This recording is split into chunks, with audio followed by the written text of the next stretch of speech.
Assalamualaikum warahmatullahi wabarakatuh. Selamat pagi anak-anak.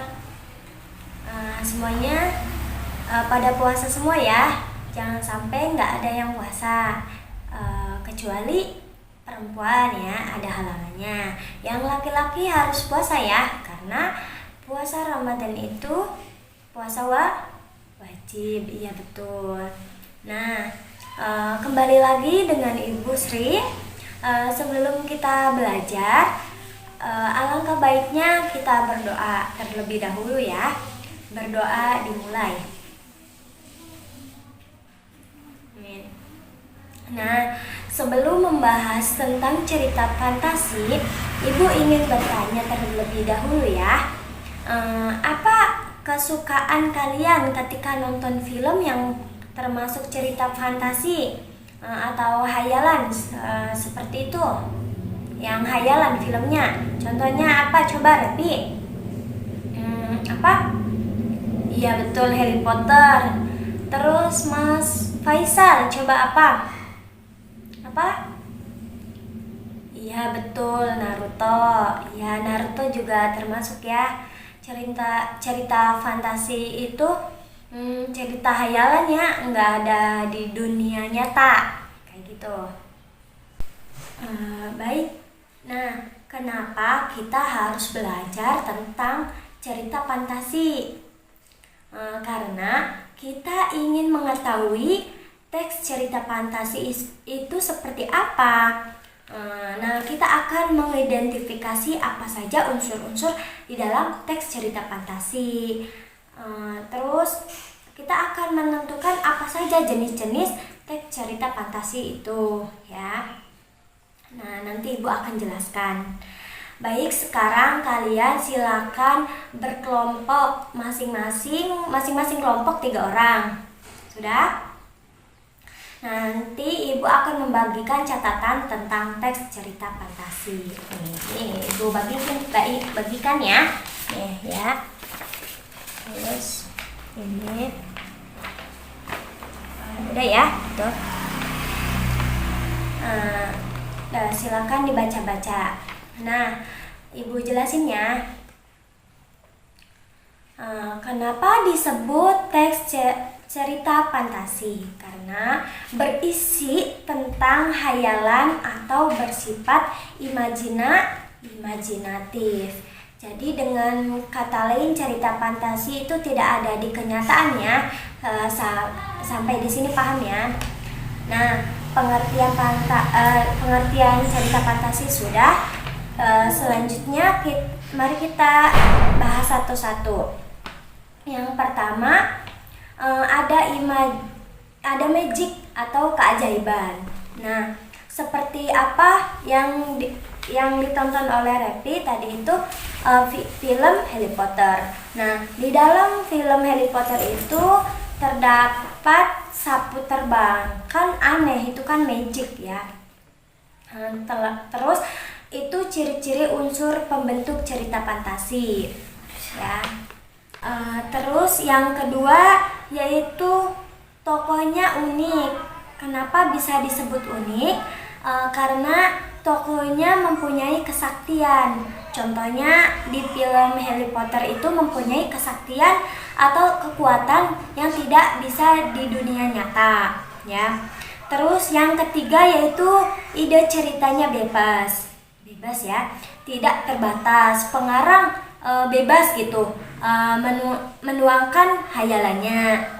Lanjut yang keempat yaitu ada latar waktu dan ruang.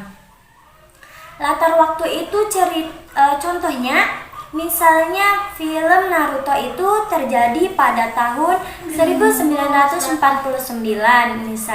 misalkan itu mah ya. Selanjutnya latar ruang yaitu misalnya kita dibawa ke tempat planet atau magic. Nah, itu kan tidak ada di dunia nyata ya. Selanjutnya yang kelima, bahasa yang terkandung dalam teks cerita fantasi ya, bahasa yang terkandung dalam teks cerita fantasi. Bahasanya bagaimana Bu? Yaitu bahasanya tidak formal seperti kalimat langsung yang ditandai dengan tanda petik 2, tidak resmi atau tidak mengikat. Terus yang terakhir ada fiksi. Fiksi itu ceritanya memang tidak ada di dunia nyata gitu ya, hanya hayalan saja. Nah, tadi Ibu sudah menjelaskan tentang unsur-unsur cerita fantasi.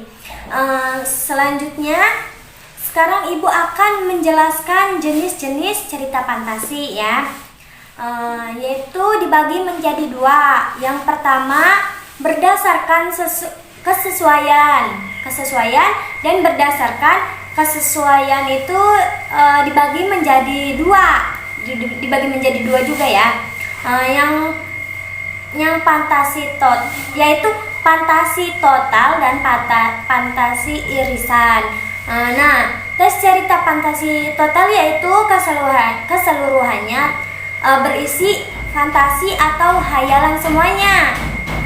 Sedangkan irisan itu tidak berisi fantasi atau hayalan semuanya ya, atau campur-campur itu ya.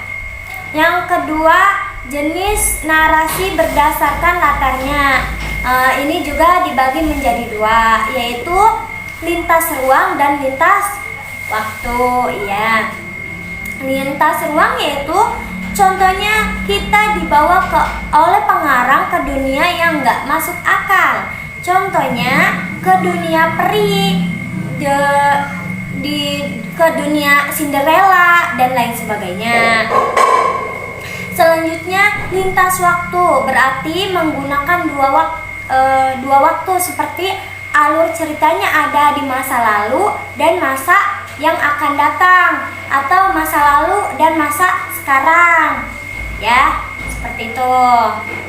Nah, sekarang silakan berdiskusi dengan teman kelompoknya, lalu identifikasi sesuai unsur-unsur yang ada pada teks cerita fantasi yang sudah Ibu jelaskan tadi ya, sesuai itu ya, diurutin saja. Nah, kalau sudah, tentukan jenis-jenis teks narasi fantasinya, apakah termasuk total apa irisan ya.